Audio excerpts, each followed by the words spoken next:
Selamat malam, perkenalkan nama saya Billy Anugrah Ezra Palid dengan NIM H2016-00472. Kali ini saya akan menjelaskan tentang materi yang telah diberikan. Yang pertama ialah pengertian basis data. Sistem basis data adalah sistem terkomputerisasi yang tujuan utamanya adalah memelihara data yang sudah diolah atau informasi dan membuat informasi tersedia saat dibutuhkan. Pada intinya, basis data adalah media untuk menyimpan data agar dapat diakses dengan mudah dan cepat. Pada buku ini menggunakan basis data relasional.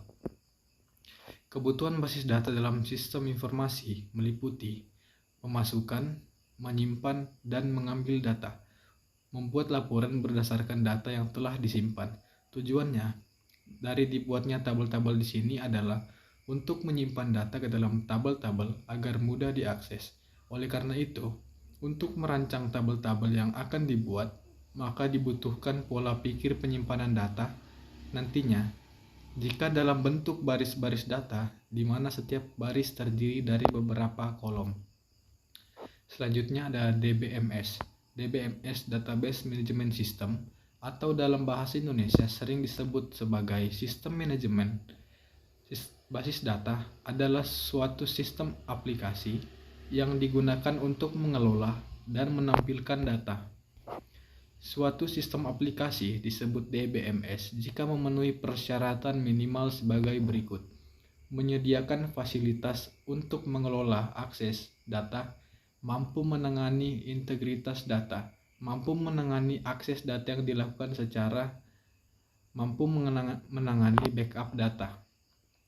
Berikut ini adalah 4 macam DBMS versi komersial yang paling banyak digunakan di dunia saat ini, yaitu yang pertama adalah Oracle, yang kedua ada Microsoft SQL Server, yang ketiga ada IBM DB2, yang keempat ada Microsoft Access. Sedangkan DBMS versi open source yang cukup berkembang dan paling banyak digunakan saat ini adalah sebagai berikut. Yang pertama ada MySQL, yang kedua ada PostgreSQL, yang ketiga ada Firebase, yang keempat ada SQLite. Selanjutnya ada SQL.